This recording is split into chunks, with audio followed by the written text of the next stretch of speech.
Right Thing, Right Now, the everyday practice of doing what's right. Written and published by Mr. Books. In an age marked by rapid technological advancement, cultural flux, and unprecedented access to information, the question of what it means to do the right thing right now is more urgent than ever. Every day, individuals are presented with choices that, though sometimes seemingly minor, collectively shape the fabric of personal character and societal trust. Right Thing, Right Now, the everyday practice of doing what's right, is not merely an exploration of ethical philosophy, but a practical guide to living with intention, integrity, and conviction in an increasingly complex world. Before we dive in, make sure to subscribe and hit that like button to support the channel. And don't forget to turn on the notification bell so you never miss an audiobook that could change your life. Now let's begin. Enjoy. Chapter 1. The Compass Within. Discovering your moral center. The journey toward ethical living begins within, at the intersection of conscience and conviction. The moral center, often likened to an internal compass, is not a fixed point inherited unchanged from family or culture. It is, rather, an evolving constellation of beliefs, values, and instincts that, through reflection and experience, become the reference by which one navigates the world. Self-knowledge is the foundation upon which moral clarity rests. To discover one's moral center is to engage in deliberate introspection, asking not merely what feels good or familiar, but what aligns with one's deepest sense of rightness. This process demands honesty about one's motivations, a willingness to interrogate inherited assumptions, and an openness to recalibrate values in light of new understanding. Yet, the moral compass is susceptible to external interference. Social norms, cultural dogmas, and even charismatic leaders can exert significant influence, muddying the waters between personal conviction and collective expectation. To remain anchored amid such turbulence, one must cultivate a habit of discernment. This begins with regularly reflecting on significant decisions, asking questions such as, did my action reflect my true values? What informed my choice, and was it reason, emotion, or pressure? Such inquiry strengthens the clarity and reliability of the inner compass. A crucial aspect of this discovery is distinguishing between what is universally right and what is situationally appropriate. Some ethical truths are enduring. For instance, the imperative to treat others with respect. Others may shift with context, culture, and time. The process of learning to recognize these nuances elevates moral decision-making from rote compliance to principled discernment. Furthermore, emotional intelligence plays an essential role. While reason provides structure, emotions can signal authenticity and empathy. Integrating both allows for a more balanced approach to ethical dilemmas. Through self-awareness, understanding one's triggers, biases, and aspirations, the individual can preemptively guard against actions that conflict with their core values. Community and relationships also shape the moral center. Dialogue with trusted confidants, exposure to diverse perspectives, and engagement with philosophical and religious traditions contribute depth and breadth to one's ethical sensibilities. Nevertheless, it is the individual's responsibility to synthesize these influences, consciously choosing which to embrace and which to question. Ultimately, discovering the moral center is a lifelong quest. It requires humility, patience, and the courage to recalibrate when necessary. It is less a destination than a means of orienting oneself amid the complexity, ambiguity, and challenge of everyday life. A means by which to do the right thing, right now. Chapter 2. Why doing the right thing isn't always easy. The pursuit of right action is seldom straightforward. From the earliest days of human society, stories and doctrines have depicted the struggle between good and evil, right and wrong, not as a battle won once and for all, but as a daily contest waged within each heart. The difficulty lies not merely in knowing what is right, but in doing it, consistently, promptly, and without reservation. At the core of this challenge are competing desires and pressures. Personal ambition, fear of exclusion, and the allure of immediate gratification frequently clash with the demands of conscience. The tension is often most acute when the stakes appear low. Small compromises, easily rationalized, accumulate until the difference between one's ideals and actions is rendered indistinct. Social pressure amplifies these challenges. Groups tend to reward conformity and punish deviation, subtly undermining autonomous moral reasoning. The desire to belong, coupled with the fear of reproach, makes it difficult to act against the prevailing current, even when it runs counter to one's ethical standards. History is replete with examples of individuals swept along by collective momentum, later expressing regret at their failure to stand apart. Ambiguity further complicates the landscape. Many moral dilemmas do not present clear-cut answers. Rather, they occupy gray zones where values collide. In such moments, the temptation is to defer, to equivocate, or to follow a path of least resistance. The difficulty lies in discerning which principle takes precedence and being willing to accept the consequences of acting on that principle. Moreover, the cost of doing what's right can be high. Material loss, damaged relationships, professional setbacks, and even personal safety may be at risk. In some contexts, integrity necessitates sacrifice, sometimes dramatic, more often subtle and sustained.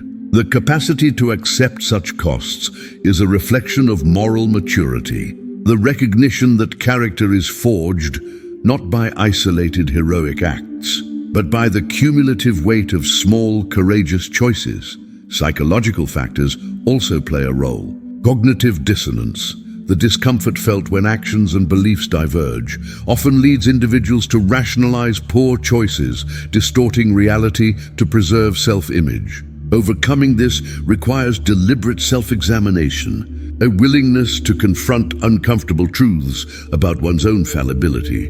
Nevertheless, the very difficulty of doing the right thing is what makes it worthwhile. The struggle is a crucible in which character is refined, resilience is developed, and the habit of ethical living is formed. Far from being a sign of weakness, the recognition of moral complexity is the mark of a thoughtful, conscientious life. Each challenge navigated, each right decision made in the face of adversity, strengthens the ability to do the right thing, not only in the abstract, but right now. Chapter 3. Integrity in Small Things, the Foundation of Character.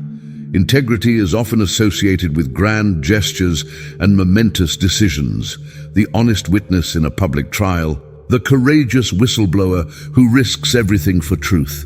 Yet the foundation of true character is laid in the realm of small things, the daily choices and private acts that, though unseen, cumulatively shape the person one becomes.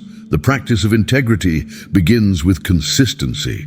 To act in alignment with one's values, not only when visible to others, but especially when alone, is the bedrock upon which trustworthiness is constructed. For example, returning a lost wallet, admitting a minor mistake, or resisting the urge to cut corners in routine tasks may seem insignificant. Yet these choices reflect and reinforce a commitment to honesty and responsibility. Why do small acts matter? Because they are formative. Each time an individual chooses integrity, even in trivial circumstances, it strengthens the neural pathways and habit patterns associated with moral action. Conversely, every minor compromise erodes the capacity for ethical discernment, making it easier to rationalize larger transgressions in the future. The old axiom, "Character is what you do when no one is watching," remains a profound truth. Moreover, integrity in small things establishes credibility. Others learn to rely on those who prove themselves trustworthy in minor matters, and this trust becomes invaluable in times of crisis or conflict. A reputation for reliability is not built overnight, nor is it the product of infrequent flourishes of virtue. It is ground out day by day, choice by choice, Integrating this principle into daily life requires mindfulness. One must cultivate an attentiveness to the ethical dimension of ordinary actions, resisting the inertia of habit and the seduction of convenience. This might entail pausing before speaking, reviewing decisions for alignment with personal values, and soliciting honest feedback from peers. Importantly, the pursuit of integrity is not about perfection. Everyone falls short, occasionally succumbs to temptation, or acts out of self-interest. What matters is the commitment to acknowledge errors, make amends, and recommit to the path. The willingness to be accountable to oneself and others is both a safeguard against self-deception and a testament to the authenticity of one's character. Ultimately, it is in the small things that the foundation of character is laid. By attending to details, by honoring tiny promises, and adhering to quiet commitments, individuals prepare themselves to rise to greater challenges when they arise. Integrity, then, is not an occasional achievement, but a sustained practice, one that enables the continual pursuit of doing the right thing right now. Chapter 4. Courage over comfort. Standing firm in tough moments. Courage is the force that propels individuals beyond the zone of comfort into the realm where right action becomes possible and costly. In moments of moral conflict, the easiest path is often the most comfortable: avoidance, silence, acquiescence. Yet comfort rarely yields growth, and comfort does not build the kind of character that withstands adversity. Courage manifests not merely in grand acts of public defiance, but in quieter, everyday choices. The employee who voices concerns about dubious practices, the friend who intervenes in a harmful situation, the leader who takes an unpopular stand for the sake of principle, all exemplify courage over comfort. What makes courage so challenging? It requires vulnerability, the willingness to risk social standing, professional advancement, or even personal relationships for the sake of what is right. The fear of isolation, ridicule, or reprisal can be paralyzing. Yet it is precisely in facing these fears that inner strength is forged. Building courage is a gradual process. It begins with small acts, speaking up when it seems easier to remain silent, acknowledging mistakes publicly, and defending those who lack power or voice. Each time one chooses principle over expedience, the threshold for courageous action is lowered, and the capacity for fortitude is increased. Central to this process is the cultivation of resilience. Courage does not guarantee a favorable outcome. Indeed, it often entails setbacks, criticism, or failure. The ability to weather discouragement, to learn from defeat, and to persist in the face of adversity is indispensable. Resilience transforms disappointment into growth and solidifies commitment to ethical practice. Moreover, courage is contagious. Witnessing acts of bravery encourages others to do likewise, creating a culture in which ethical action is normalized, celebrated, and sustained. The ripple effect of one person's courage can trigger collective change, embedding the right thing into the fabric of organizational or community life. Yet, courage must be wisely exercised. Recklessness masquerading as bravery can be destructive. True courage is rooted in discernment, balancing conviction with empathy and strength with humility. It means knowing when to speak and when to listen, when to stand firm and when to seek compromise. The choice between courage and comfort presents itself daily, often in subtle ways. By nurturing the habit of standing firm in tough moments, individuals prepare themselves for greater ethical challenges. They acquire the steely resolve required to do what is right, not only when it's easy, but especially when it's hard. In this way, courage becomes the indispensable ally in the practice of doing the right thing right now. Chapter 5. Honesty as a daily discipline. Honesty is more than a personal virtue. It is the very currency of trust, the lifeblood of relationships, organizations, and societies. Yet honesty is not a given. It must be practiced. Day in, day out, as a discipline that resists the gravitational pull of deception, half-truths, and evasion. The practice of honesty begins with self-examination. It is tempting to rationalize small lies, to embellish facts for convenience, or to omit details that might cast one in an unfavorable light. These minor deviations, however, establish patterns that over time undermine credibility and self-respect. Honesty, then, requires an unwavering commitment to truthfulness, however inconvenient or uncomfortable. Moreover, honesty in communication is essential.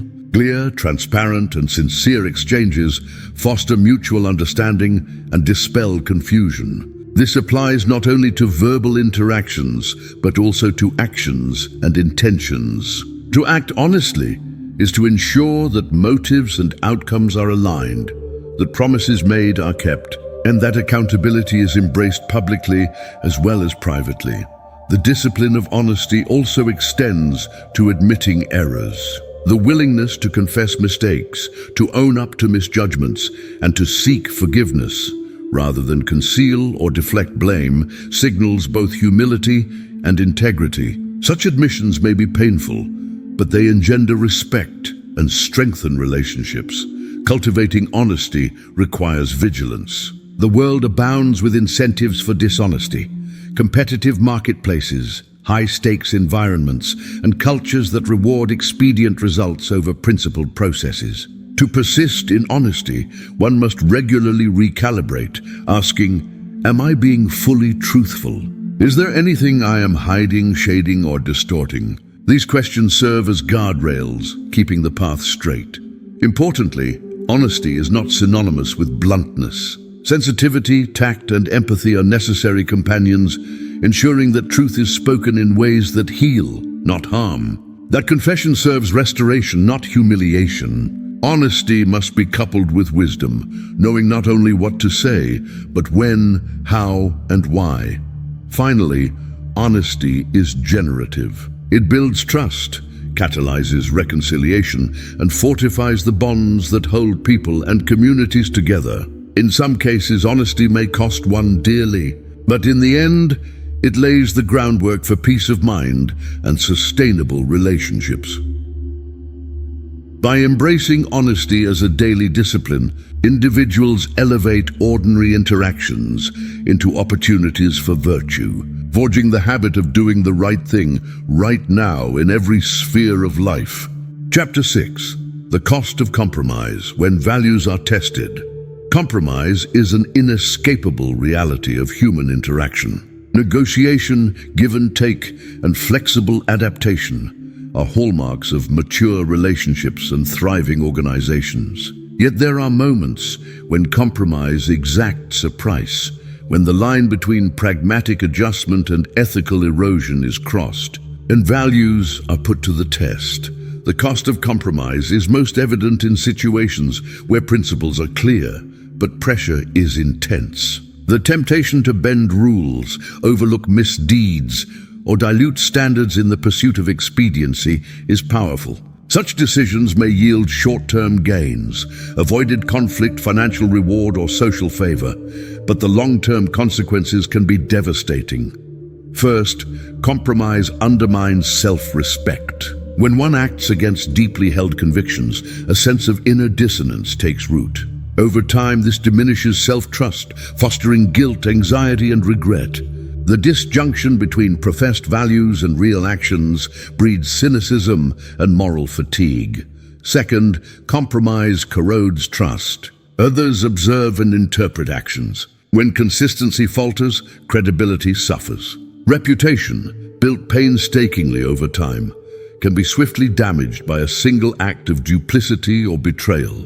In organizations, this erosion of trust spreads, infecting morale and undermining collective purpose. Third, compromise perpetuates further compromise. The initial minor concession opens the door for larger transgressions. Having rationalized a small ethical breach, one is more likely to justify a larger one in the future. This downward spiral, often imperceptible at first, accelerates with each step, yet not all compromise is wrong. The test lies in discerning between flexibility and surrender. Negotiating conflicting interests, accommodating different perspectives, and adapting to changing circumstances are often essential to ethical living. The challenge is to recognize when the line is being crossed, when compromise is no longer a strategic adjustment, but a violation of core values. Maintaining integrity amid compromise requires moral clarity. One must identify non-negotiables, the principles that cannot be forsaken regardless of cost. Drawing this line is both an act of courage and of self-respect. It entails being willing to accept loss, endure opposition, or face uncertainty rather than betray what matters most.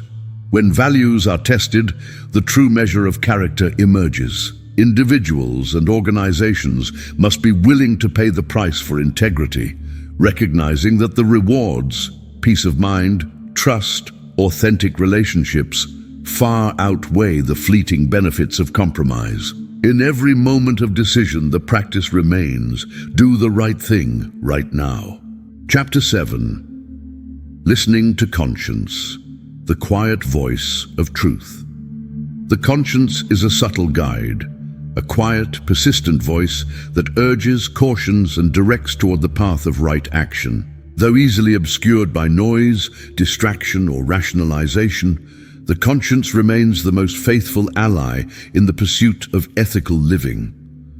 Listening to conscience requires attunement. In the cacophony of obligations, temptations, and competing interests, the voice of conscience is often drowned out. Deliberate, mindful reflection is necessary to hear and heed its guidance. This may involve solitude, meditation, or honest conversation, spaces where pretense falls away and truth emerges. Conscience is shaped by experience, upbringing, cultural norms, and personal reflection. It is not infallible. It can be dulled by repeated compromise, distorted by bias, or silenced by fear. Nonetheless, it possesses a resilient power to resurface, to prick awareness and demand accountability. Recognizing the promptings of conscience involves self-awareness. One must pay attention to feelings of discomfort, shame, or anxiety that arise in response to questionable actions. Rather than suppress these signals, the ethical actor invites them as teachers, exploring their origins, significance, and implications. Obstacles abound. Rationalization is the most insidious, explaining away actions or intentions with plausible but dishonest justifications. Other barriers include emotional numbness, external pressure, and the gradual adaptation to unethical environments. The antidote is regular self-examination and the cultivation of humility, the recognition that everyone is fallible, and that moral progress requires ongoing adjustment. Acting on conscience is sometimes solitary work. It may mean standing against the crowd, facing criticism, or enduring discomfort. Yet it is also richly communal, as shared values and collective conscience shape groups, institutions, and societies. The articulation of conscience, whether through conversation, dissent, or advocacy, contributes to the moral health of communities. Importantly, conscience is developmental. Through learning, reflection, and practice, one can refine and deepen the capacity to discern right from wrong. This is not a one-time achievement, but a continuous process, demanding vigilance and openness. By listening to the quiet voice of truth, by consulting conscience, respecting its wisdom, and acting upon its guidance, individuals remain attuned to the deeper purposes of life. Even amid uncertainty or opposition, this inner compass provides direction, reassurance, and the strength to do the right thing right now. Chapter 8. Ethical decision-making in a gray world. The world is rarely black and white. Moral complexity abounds, and absolute certainty is often elusive. Ethical decision-making, therefore, is the art of navigating ambiguity, weighing competing values, and choosing the course that most closely aligns with principle and purpose. The first step in ethical decision-making is to clarify the parameters of the dilemma. This involves identifying the stakeholders, understanding the potential consequences, and articulating the values at stake. Rather than rush to judgment, the ethical actor takes time to gather information, consult relevant sources, and consider diverse perspectives. Once clarity is achieved, the process turns to evaluation. Here, various models, utilitarian, deontological, virtue-based, may offer guidance, but none suffice alone. The challenge is to weigh immediate benefits against long-term impact, personal interest against collective good, and convenience against conviction. In a gray world, the temptation is to abdicate responsibility, blaming circumstance or deferring to authority. Yet ethical maturity demands ownership, the willingness to make difficult choices and to accept the consequences, whether favorable or adverse. This requires courage, empathy, and humility. Dialogue is an essential tool. Consulting trusted advisors, engaging in open discussion, and reflecting collectively can reveal blind spots and uncover creative solutions. Community input does not absolve personal responsibility, but it enriches perspective and buffers against rash or biased judgment. Occasionally, ethical decisions must be made under pressure. When time is short, information is incomplete, or stakes are high. In such instances, it is vital to act swiftly but not recklessly, to balance decisiveness with adaptability, and to remain accountable for outcomes, even when they are imperfect. Learning from mistakes is part of the process. No one navigates the gray areas flawlessly. What matters is the willingness to review actions, extract lessons, and recalibrate for the future. This iterative approach deepens moral wisdom and strengthens character over time. Ultimately, ethical decision-making in a gray world is the continual practice of discernment, guided by conscience, informed by principle, and exercised with humility. By doing the right thing right now, even when right is hard to define, individuals contribute to a more just, honest, and compassionate world. Chapter 9. Kindness without expectation, doing good for its own sake. The practice of kindness is often heralded as the simplest expression of moral living. Yet in an age where acts of goodness are frequently instrumentalized, exchanged for favor, reputation, or reciprocity, true kindness stands out for its purity and rarity. This chapter explores the transformative power of doing good for its own sake. Divorced from the anticipation of reward or recognition, kindness without expectation is grounded in the acknowledgement of shared humanity. It is an act that arises not from calculation, but from empathy and compassion. It may manifest as a gentle word to a stranger, a sacrifice for a colleague, or persistent patience with a loved one. The thread that unites these gestures is intentionality, a deliberate choice to extend oneself regardless of outcome. Philosophers and religious traditions have long extolled the virtues of selfless kindness. The parable of the Good Samaritan, for example, teaches that true compassion transcends social boundaries, religious creeds, and personal interest. The Samaritan, notably, responds to need without considering the potential for reward. His action is rooted in the recognition of the injured man's dignity.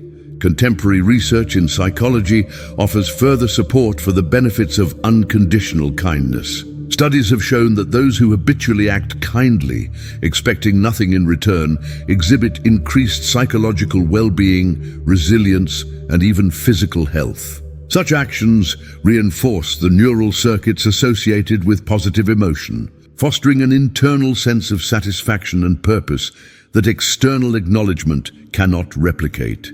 Still, many struggle to practice unconditional kindness. The challenge often lies in overcoming the transactional nature of everyday interactions, especially when reciprocity is a cultural norm. We are socialized to expect a response or gratitude, and when it is not forthcoming, disappointment can cloud our intentions. Here, the discipline of self-reflection is paramount. By examining our motives and embracing impermanence, the understanding that goodness is its own reward, we can free ourselves from the expectation of reciprocity. Consider the workplace, where competition and hierarchy can make kindness appear naive or impractical. Yet research demonstrates that organizations marked by authentic generosity, where colleagues support one another without strings attached, enjoy higher levels of trust, productivity, and job satisfaction. Leaders who practice kindness set a tone that cascades through teams, shaping the culture to prioritize well-being over mere profit. In relationships, unconditional kindness deepens intimacy and trust. Partners who consistently act with generosity, even during conflict, create a space where vulnerability is safe and mutual respect flourishes. The partnership becomes resilient, not because kindness is always reciprocated, but because it is consistently offered. Social networks present yet another opportunity and challenge for kindness without expectation. Online interactions are prone to misinterpretation, and anonymity can embolden cruelty. Here, intentional kindness becomes radical, an antidote to the unchecked negativity that proliferates in digital spaces. Moments of affirmation or understanding shared without agenda rehumanize the medium, reminding us of our interconnectedness. Ultimately, the practice of kindness without expectation is both an ethical directive and a personal discipline.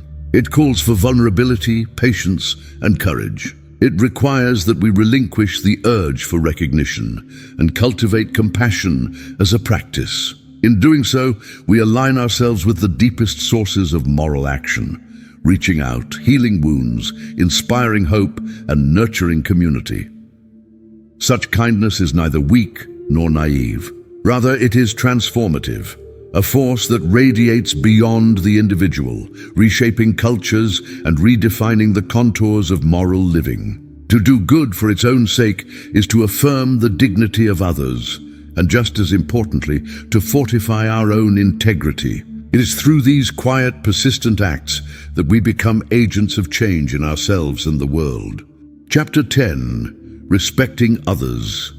Even when you disagree, respect serves as the cornerstone of civil society, creating space for differing viewpoints and fostering peaceful coexistence. This chapter examines the crucial act of honoring others' dignity, especially amid disagreement, a practice that demands patience, humility, and a deep commitment to justice. Disagreement is inevitable in personal relationships, workplaces, and broader society. Yet the way we respond to difference profoundly influences the quality of our interactions and the strength of our communities. Too often, disagreement devolves into antagonism, marked by raised voices, dismissal, or contempt.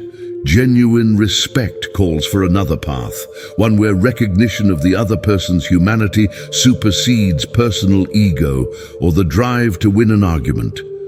At its core, respect requires listening. Listening with curiosity, openness, and a willingness to understand enables us to engage with differing perspectives without feeling threatened. This process does not demand agreement, but insists on civility. In practice, it may mean seeking clarification before rebuttal, refraining from interrupting and acknowledging the merit of another's beliefs, even if they conflict with our own.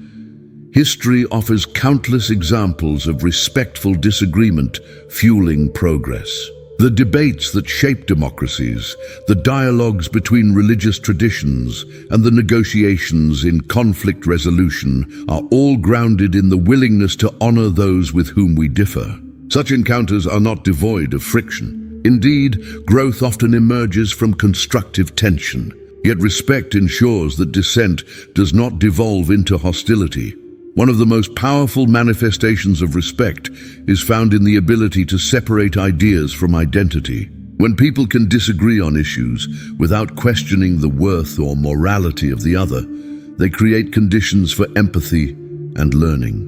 This capacity is especially critical in diverse societies, where cultural, religious, and political differences abound. Failure to practice respect in these contexts breeds polarization, suspicion, and marginalization. In the workplace, respect translates into inclusive leadership and collaborative problem-solving. Teams composed of individuals from unique backgrounds and perspectives can harness dissent as a resource for creativity and innovation, provided that every member is accorded dignity. Leaders must model respectful disagreement, showing that differences can coexist with mutual honor. At home, respect amidst disagreement is foundational to lasting relationships. Families inevitably encounter conflict, and the manner in which disputes are handled can either fracture bonds or deepen trust. By recognizing the validity of the other's perspective, even while maintaining one's own, family members build the resilience needed to weather challenges. Social discourse, especially in the digital age, presents heightened challenges for respectful disagreement. Online interactions often lack the non-verbal cues that communicate empathy, making it easier for conversations to devolve into vitriol. Intentional respect, expressed through thoughtful language and restraint, can counter this trend, transforming platforms into spaces for genuine dialogue. Ultimately, practicing respect when you disagree is a discipline rooted in humility. It acknowledges that our personal experience is limited, that others see the world through different lenses, and that truth is often complex.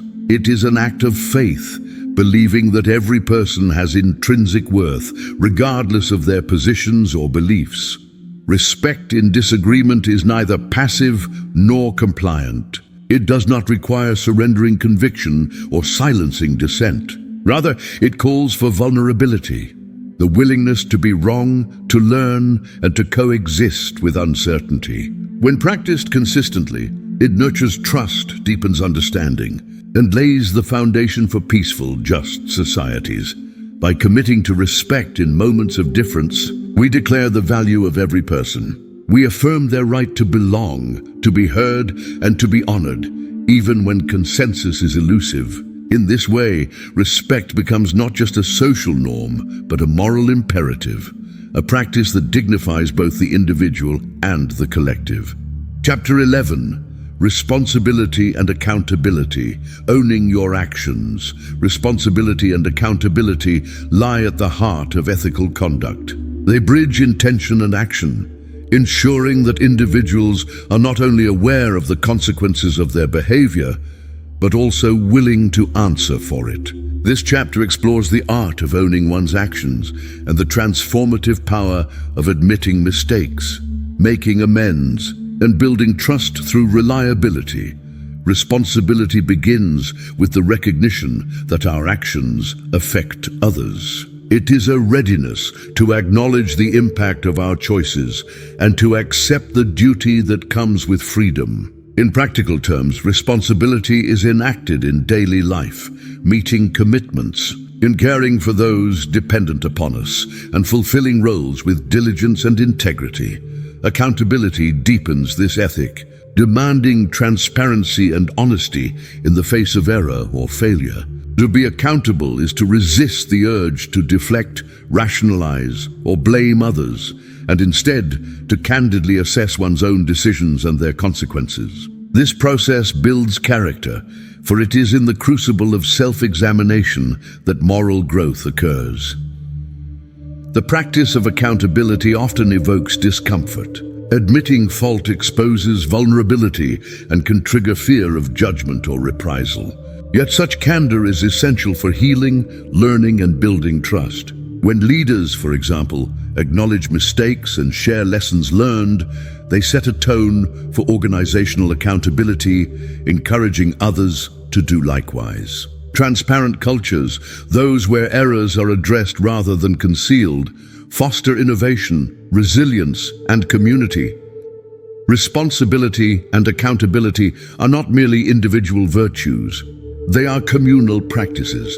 In society, structures of accountability, such as judicial systems, codes of ethics, and community norms, ensure that rights are protected and obligations upheld. When individuals and institutions shirk responsibility, injustice proliferates and trust erodes. At home, responsible and accountable parenting shapes children who understand the consequences of their actions and the importance of honesty. Parents who model transparency and admit mistakes create environments where children feel safe to acknowledge their own errors and seek growth. Self-accountability is perhaps the most challenging discipline. It requires ongoing reflection, assessing whether our motives, words, and actions align with our highest principles. It is in solitude, when no one else can see, that our commitment to responsibility is truly tested. Those who hold themselves to account in private moments, regardless of external scrutiny, nurture integrity in its purest form. Globally, the principle of responsibility and accountability is essential to addressing collective issues: climate change, poverty, and public health. Governments, corporations, and citizens must reckon honestly with their roles, avoid denial, and commit to rectifying harm. This ethic is the bedrock of sustainable progress. In conclusion, owning one's actions is a continuous journey. It asks for humility, courage, and compassion for self and others. The rewards are manifold: trust, growth, and the possibility of reconciliation. Responsibility and accountability are not burdens to be borne, but pillars upon which character, community, and justice are built. Through this practice, we honor ourselves and others, forging lives marked by integrity and purpose. Chapter 12. Forgiveness and Fairness. Healing through Justice. Forgiveness and fairness are twin virtues, each essential for healing and justice in personal and communal life. This chapter navigates the intricate interplay between letting go of resentment and ensuring equitable treatment, a process that mends wounds, restores dignity, and rebuilds trust. Forgiveness is often misunderstood. It's not acquiescence, forgetting, or denial of harm. Rather, it is an intentional act of releasing anger and resentment toward those who have wronged us. Such a release does not exonerate wrongdoing, but liberates the injured party from the corrosive effects of bitterness. This liberation is a gift to oneself. It creates space for healing and growth. Fairness, on the other hand, demands that justice be served. It calls for impartiality and the recognition of every person's right to respectful treatment, equitable opportunity, and protection from harm. Fairness anchors forgiveness, preventing it from degenerating into permissiveness and ensuring that wrongdoers face appropriate consequences. In reconciling forgiveness and fairness, individuals and societies grapple with difficult questions. How do we forgive without enabling injustice? How do we pursue fairness without succumbing to vengeance?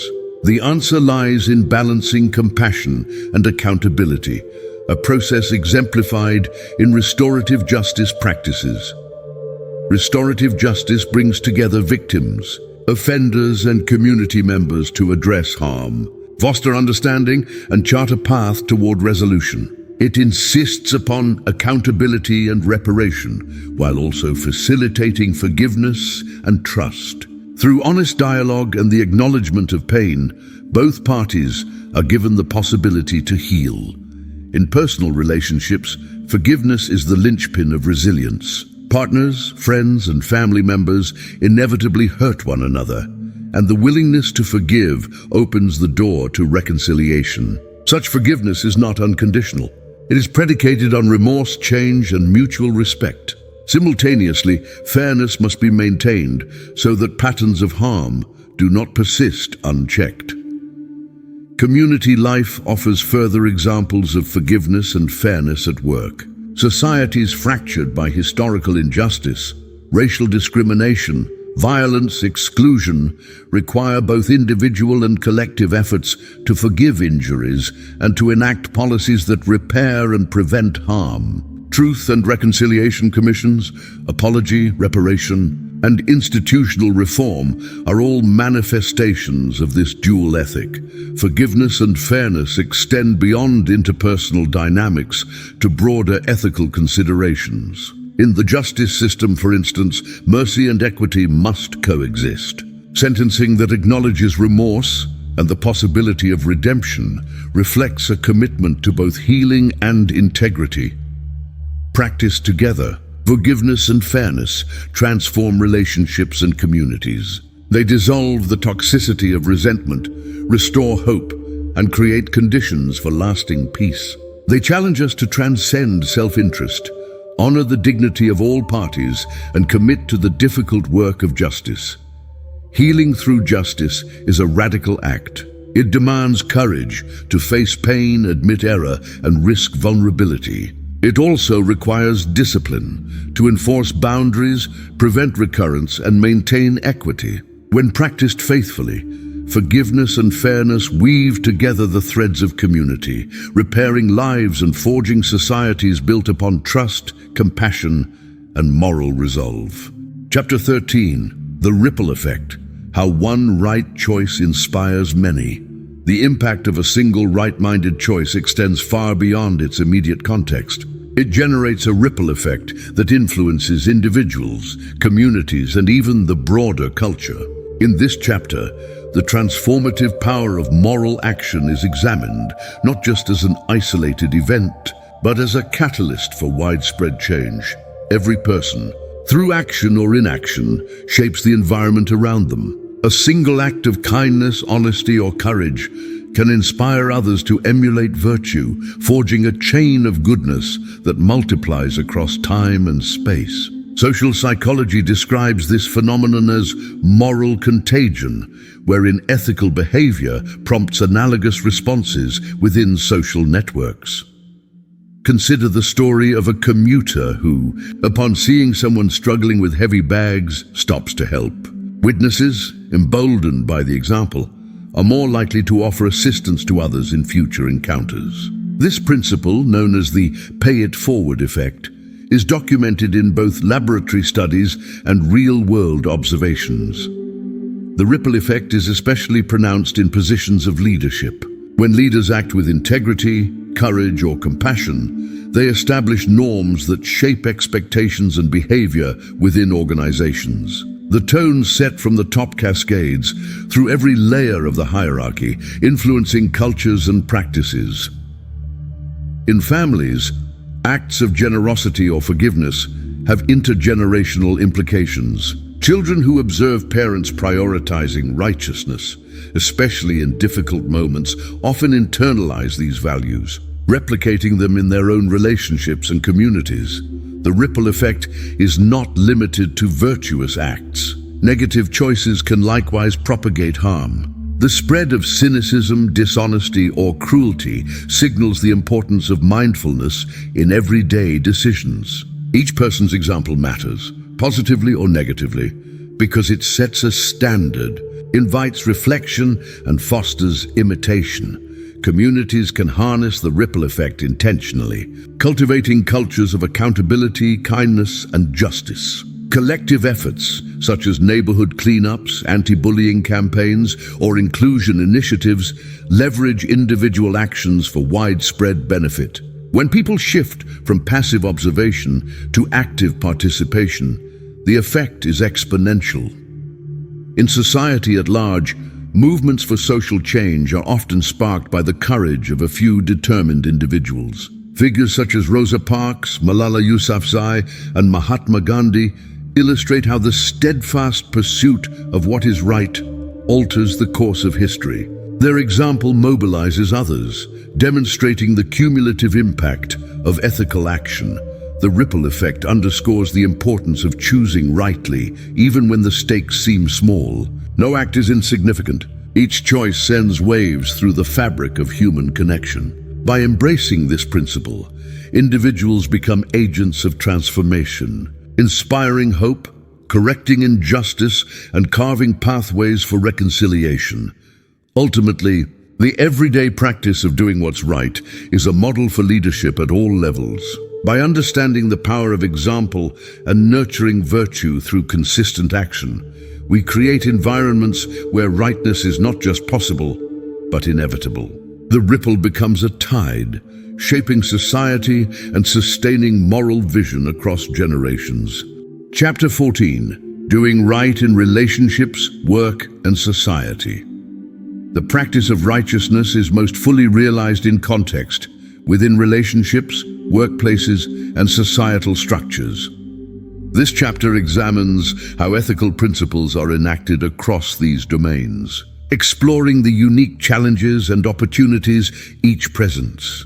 Relationships are the crucible where moral principles are tested and refined. Trust, empathy, patience, and honesty are essential in building resilient bonds. The discipline of forgiveness, the courage to confront wrongdoing, and the humility to admit error all find their richest expression within the intimacy of partnership. Friendship and family, in moments of conflict, the commitment to act rightly can be most difficult and most consequential. The temptation to retaliate, withdraw, or manipulate is strong when feeling hurt or betrayed. Choosing the path of integrity, however, opens the possibility for growth and healing. In relationships, doing right means prioritizing respect, listening actively, and resolving disagreements fairly. Workplaces present unique moral dilemmas. Hierarchies, competition, and the pursuit of profit can incentivize self-interest or encourage ethical compromise. Yet organizations marked by ethical leadership, transparency, and inclusivity outperform those where expediency eclipses integrity. Doing right in professional settings entails adherence to codes of conduct, honest communication, advocacy for equity, and the responsibility to report misconduct. Teamwork is a particular arena for moral excellence. The willingness to support colleagues, share credit, and admit error fosters trust and collaboration. Leaders who model ethical action set a standard that cascades through the organization, shaping culture and practice. Society at large demands the broadest vision for ethical action. Citizenship is predicated on participation, respect for others' rights, and the active effort to improve collective well-being. The pursuit of justice, whether through activism, voting, or community service, anchors the social contract. Societies that prioritize fairness, inclusivity, and protection for the vulnerable lay the groundwork for peace and prosperity. Doing right in society often involves risk. Speaking against injustice, advocating for marginalized groups, and resisting corrupt systems requires courage and perseverance. The impact of these choices, however, reverberates widely, inspiring progress and fostering unity. Across all domains, the practice of righteousness consists in making intentional, value-driven choices, large and small. The frequency with which individuals uphold rightness in daily life determines the moral health of relationships, organizations, and societies.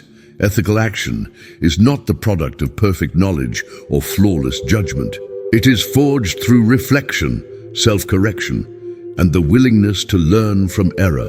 Consistency, rather than perfection, is the mark of moral character, the persistent effort to act in accordance with principle, even amid adversity. In sum, doing right in relationships, work, and society is both a personal and collective endeavor.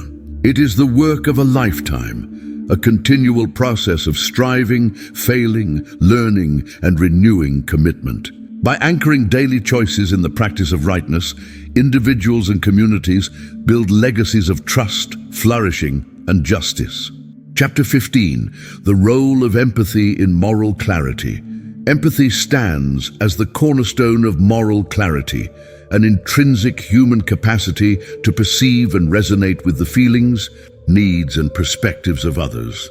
While laws and codes can delineate right from wrong in broad terms, it is empathy that particularizes these standards, anchoring ethical judgment in the lived realities of individuals and communities. It is through empathy that we transcend self-interest. We apprehend the silent suffering, the unspoken longing, and the dignity of others whose circumstances differ from our own. To truly grasp the role of empathy in moral clarity, one must first distinguish empathy from related but distinct concepts, such as sympathy or compassion. Sympathy implies feeling for another's distress, and compassion involves a desire to alleviate it. Empathy, however, is the deeper ability to metaphorically step into another's shoes, to experience the world from their vantage point. This imaginative and emotional movement forms the crucible in which moral clarity is forged. It is where abstract values such as fairness, kindness, and justice are transformed into concrete responses, appropriately attuned to the unique contours of each situation. Philosophers, from Adam Smith to contemporary thinkers, have underscored the centrality of empathy in ethical life. Smith, in the theory of moral sentiments, posited that our capacity for fellow feeling is what enables moral judgment. Modern neuroscience supports this view. Mirror neurons in the human brain activate when we observe another's pain or joy, reinforcing the neurological basis for empathy as an evolutionary tool for social cohesion. On an everyday level, empathy informs moral clarity by countering bias and self-preservation instincts. Consider the commonplace moral quandaries. Should you speak up when a colleague is being unfairly criticized? Should you intervene when witnessing an act of exclusion? In each instance, empathy enables you to sense the emotional stakes beyond your immediate interest, illuminating the often overlooked dimensions of harm and benefit. Moreover, empathy can be cultivated and refined. It is not merely a trait, but a skill, strengthened through intentional practice, active listening, asking clarifying questions, and reflecting back emotions and perspectives to those we encounter. Immersive experiences, working with diverse communities, reading literature, or engaging in narrative storytelling broaden our empathetic bandwidth, preparing us for nuanced moral discernment. Yet, empathy alone does not guarantee moral action. It must be integrated with critical reason and guided by principled values, lest it devolve into partiality or sentimentality. The challenge, then, is to harness the orienting power of empathy while maintaining an unwavering commitment to fairness and justice. As we embark on the journey of doing the right thing, right now, it is empathy that lights the path. It bridges the distance between mere knowledge of right and wrong and the lived experience of those affected by our choices. Moral clarity emerges not from isolation or abstraction, but in the shared, vulnerable space between ourselves and others, a space that empathy alone can open. In the chapters that follow, we build upon this foundation, examining how empathy equips us for integrity in solitude, resilience in adversity, and consistency in daily ethical practice. Chapter 16, When No One is Watching, Integrity in Solitude. Integrity, often extolled in public declarations and communal settings, faces its ultimate test behind closed doors.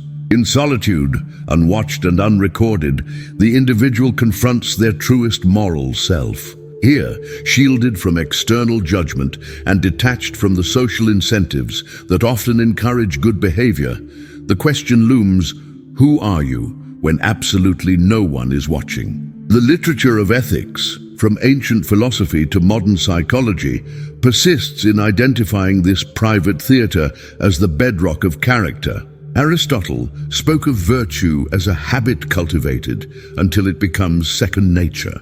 Kant posited the categorical imperative, calling us to actions that would merit universal endorsement, regardless of observation. Contemporary thinkers highlight the psychological mechanisms, such as the audience effect, or our tendency to act more ethically when observed, that both catalyze and undermine real integrity.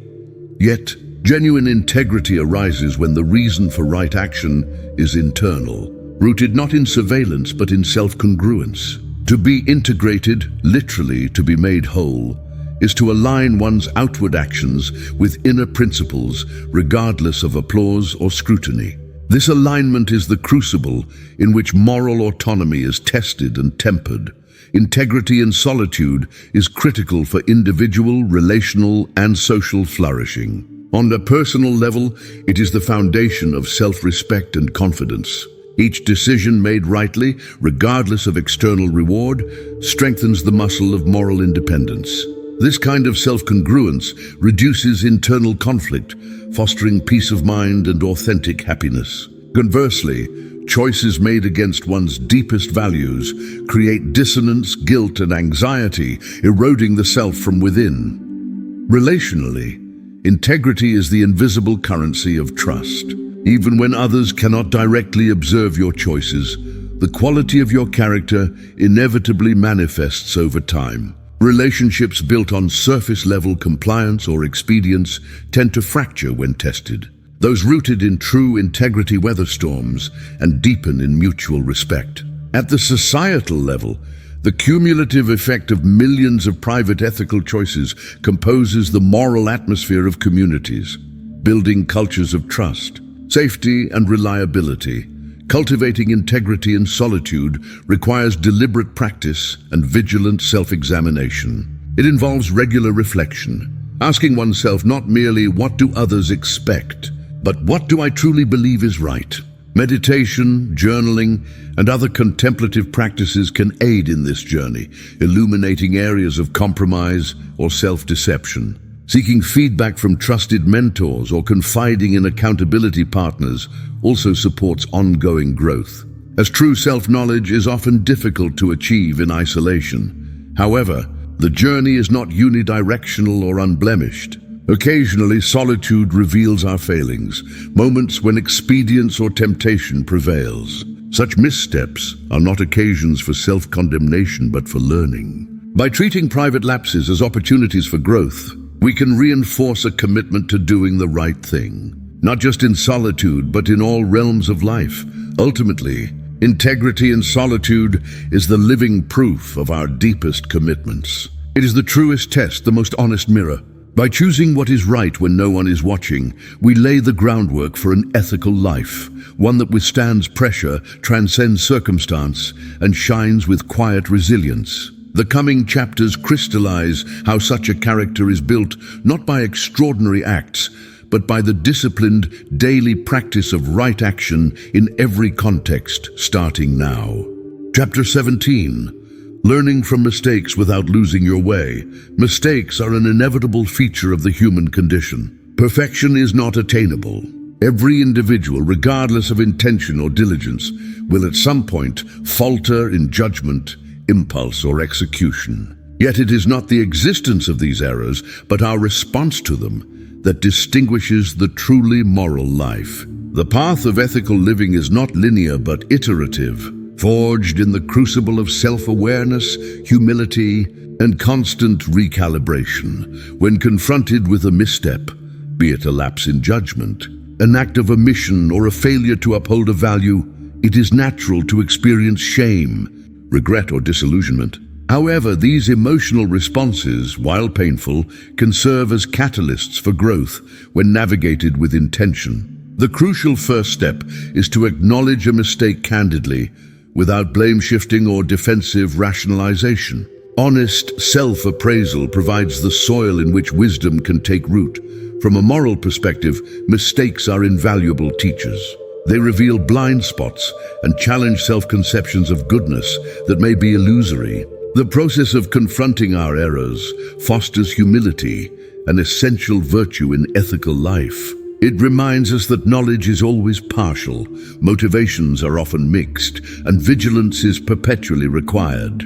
Rather than diminishing our worth, acknowledging mistakes dignifies us, reinforcing the seriousness with which we attend to our moral obligations. Forgiveness, both of oneself and others, is integral to this process. To stagnate in guilt is to miss the transformative potential embedded in error. Instead, we must move through responsibility toward restitution, making amends where possible, followed by intentional action to prevent recurrence. This cycle, acknowledgement, self-forgiveness, restitution, and renewal, enables mistakes to become milestones in moral maturation rather than stumbling blocks to continual growth. Psychological research affirms that learning from mistakes is a skill that can be refined. Mindfulness techniques, for instance, increase self-awareness and reduce defensive reactions, enabling honest engagement with our shortcomings. Journaling and reflective conversation with trusted confidants can also help clarify lessons embedded in failure. Yet, humility must not give way to self-abasement. The goal is not relentless self-critique, but balanced self-inquiry, recognizing both the capacity for error and the potential for renewal. In fact, the ethical life is distinguished not by unerring perfection, but by steadfast commitment to learning, a willingness to course correct, to realign one's actions with one's values, again and again, for those in positions of leadership or influence. The honest handling of mistakes models a culture of accountability and continuous improvement. When elders, parents, or managers admit their errors and demonstrate the process of growth, they destigmatize failure and encourage healthy risk-taking and ethical courage in others. Ultimately, learning from mistakes without losing your way is about more than damage control. It is a forward-looking process, one that continually refines our moral sensibility and equips us to face new and unforeseen challenges with adaptive wisdom. The journey toward doing the right thing is ongoing, and it is our persistent response to errors, not absence thereof, that enables us to move forward with integrity and hope. Chapter 18, Teaching the Next Generation What's Right. The transmission of values across generations is among the most consequential undertakings in any society. Children do not absorb ethical principles by osmosis.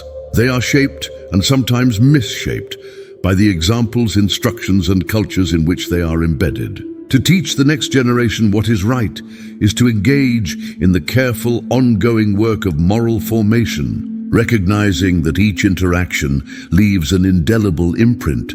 Education in morality begins at home, long before formal schooling imparts academic lessons. Every act of kindness, every moment of self-control, every discussion about fairness and justice contributes to a child's developing sense of right and wrong. Yet instruction alone is insufficient. Children learn most powerfully by example. They imitate the behaviors, attitudes, and priorities of adults, parents, teachers, elders, often reproducing not what is preached, but what is practiced. Therefore, the primary tool in teaching goodness is modeling. Consistency between professed values and observed actions validates moral instruction and solidifies trust. When discrepancies arise, children notice, sometimes subconsciously, sometimes with pointed questions. Honest conversations about these moments can become profound lessons, reminding the next generation that morality is a lived endeavor, often fraught with ambiguity and requiring courage.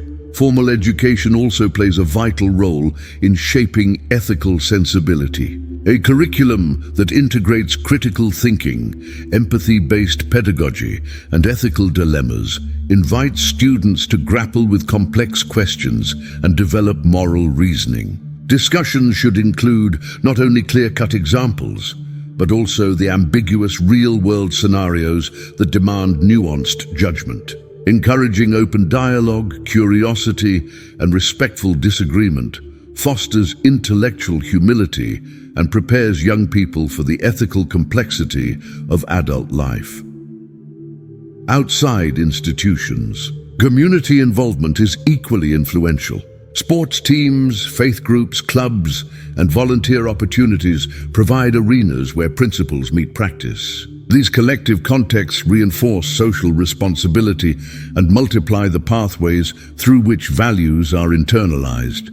Importantly, the act of teaching must include space for failure and self-discovery. The next generation will inevitably make mistakes. Rather than responding with condemnation, wise mentors use these instances as teaching moments, opportunities to practice forgiveness, restitution, and renewal. The goal is not to instill fear of error, but confidence in the ongoing process of becoming morally mature. The transmission of moral values is not a passive inheritance, but a living legacy. Each generation refines and reinterprets ethical principles in the light of changing circumstances, technological innovations, and evolving norms. Teachers and elders, therefore, must balance fidelity to foundational values with the humility to adapt and listen. By intentionally and authentically engaging in the project of moral formation, we prepare the next generation not just to follow rules, but to exercise principled judgment, doing the right thing right now with courage and compassion. The journey continues in subsequent chapters as we explore how consistency and habit transform occasional right conduct into enduring character. Chapter 19, Consistency, Turning Goodness into Habit. Goodness sustained over time is not a series of isolated acts, but the embodiment of character, a consistency built by habit, fortified by routine and energized by purpose. While inspiration may catalyze moral action, it is consistent practice that transforms aspirations into enduring virtues. The power of habit is profound. By automating right conduct, we free the will for higher deliberation and foster environments where goodness becomes the norm rather than the exception. Psychology provides a robust framework for understanding habit formation. Habits are actions repeated in stable contexts until they become automatic responses to specific cues. When it comes to moral behavior, this means establishing patterns, rituals of honesty, generosity, diligence, and respect that persist even amid distraction, fatigue, or stress. The classical thinkers, such as Aristotle, understood this well. He argued that excellence is not an act but a habit. We become just by performing just acts, brave by performing brave acts day after day, until virtue becomes part of our nature. Modern behavioral sciences have confirmed the salience of repetition and environment in shaping our actions. The more consistently we act in accordance with moral principles, the more likely we are to do so automatically in the future. Building these habits demands deliberate intention. It begins with self-examination, identifying virtues we seek to cultivate and weaknesses we aim to transform. Clear goals, specific plans, and environmental supports, such as reminders, prompts, or accountability partners, strengthen new practices until they become ingrained. For instance, resolving to speak up against injustice requires preparing words, cultivating courage, and rehearsing responses until advocacy becomes reflexive. Consistency is especially vital in the face of temptation or adversity. Moral stamina, much like physical endurance, is built gradually through repeated exposure to challenge. Each right choice, no matter how small, reinforces neural pathways and bolsters self-efficacy. When lapses occur, swift and constructive recommitment ensures that interruptions become deviations rather than derailments. Habits also radiate outward, shaping the expectations and behaviors of those around us. Consistent goodness builds credibility, inviting trust and inspiring emulation. This communal reverberation magnifies the impact of individual virtue, contributing to cultures of integrity in families, schools, workplaces, and societies at large. Despite its power, consistency in moral action is never automatic or effortless. It requires vigilance, maintenance, and periodic reflection, lest routine descend into mindless conformity or self-righteousness. Habits must remain aligned with reflective judgment and open to revision as understanding deepens. The transformation of goodness into habit marks a pivotal stage in the ethical journey. It is here that the extraordinary becomes ordinary, where aspiration settles into lived reality, and where the practice of doing right expands from the momentary to the enduring. The following chapters will examine what it means to live rightly in the relentless now, integrating moment-to-moment choices with overarching purpose. Chapter 20. Living the right way, right now. To live rightly is to marry intention with action in the immediacy of the present moment. It is easy to defer moral responsibility, waiting for ideal circumstances, greater knowledge, or collective consensus. Yet the call to ethical living is always urgent, resonating in every choice we face, regardless of scale or context. Right thing right now is a credo that quells procrastination, rallies resolve, and anchors us in the transformative power of the present. The philosophy of living in the now has deep roots. Philosophers, spiritual leaders, and psychologists alike emphasize the potency of present-focused action. Søren Kierkegaard spoke of the purity of heart, which is to will one thing undivided and immediate. Mindfulness traditions encourage attentive presence, cultivating awareness of intention, consequence, and interconnectedness in real time. This attentiveness is essential to ethical living, for most opportunities to do right are fleeting. Slipping away, if not seized in the moment, living rightly right now, requires the integration of all previous principles: empathetic perception, solitary integrity, resilience in error, generational mentorship, and habitual consistency.